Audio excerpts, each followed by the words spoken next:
Today is the Aortic Disease Awareness Day.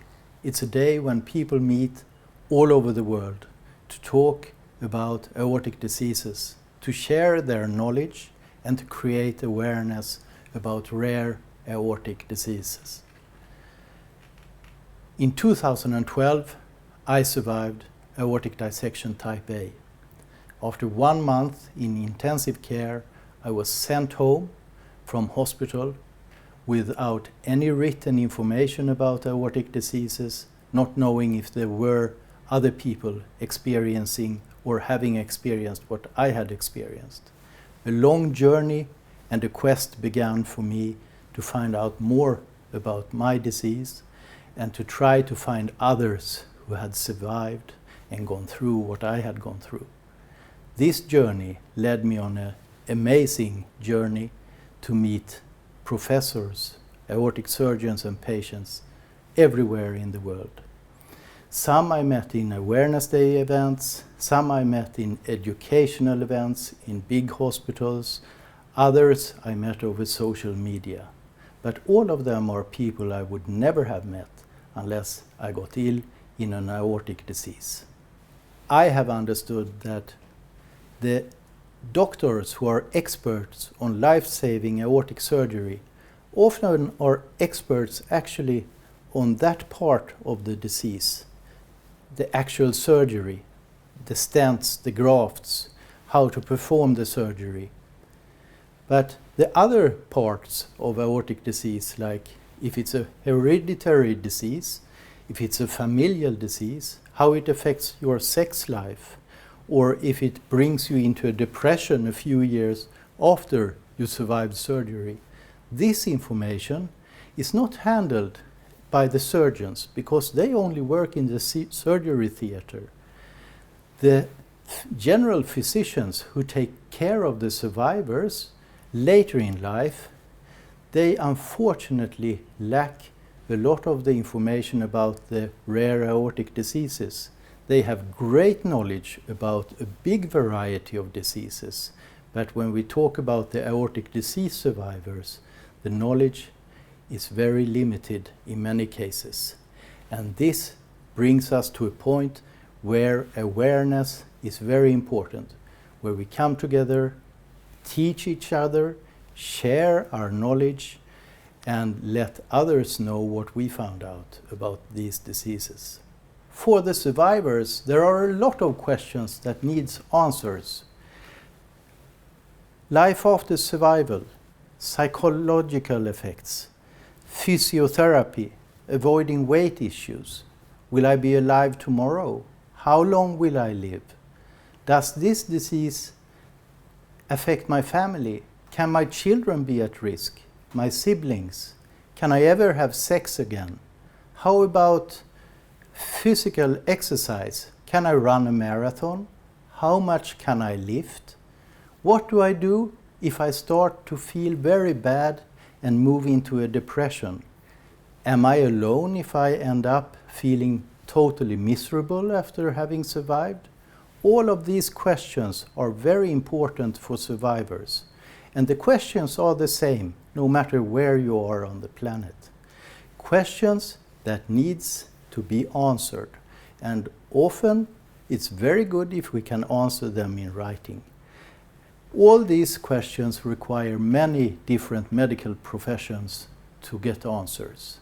Sharing the information about the aortic disease is something we can do on September 19. We can choose to use September 19 as a tool to come together. Surgeons, researchers, patients, physiotherapists, dietitians, psychologists, all coming together and teaching others what we have learned the last year.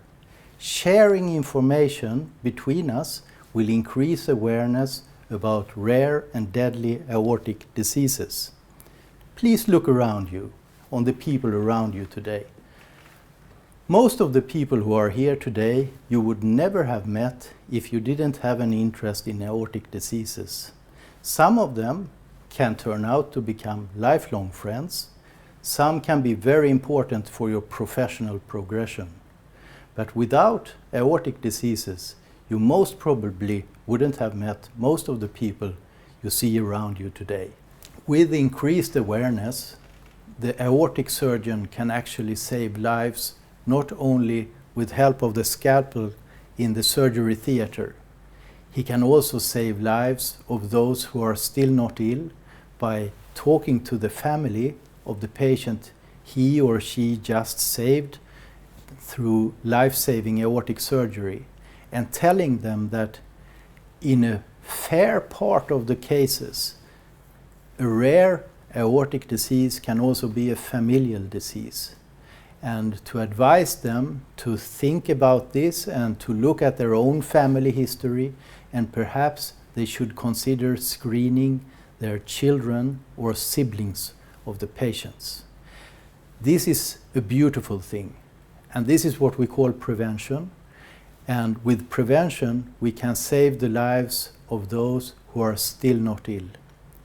The whole movement around September 19 and the Awareness Day would not have happened without the help of hundreds of aortic surgeons, researchers, cardiologists, patients and their family members in countries all over the world. But there are three people I usually mention when we talk about how this movement started.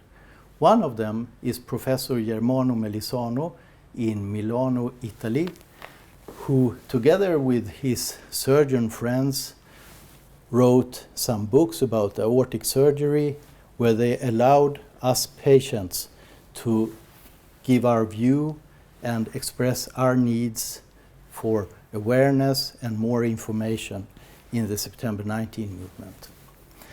Beside Professor Melisano, there are two patients, Shahrazad in Rome, Italy, and Dan in London, UK.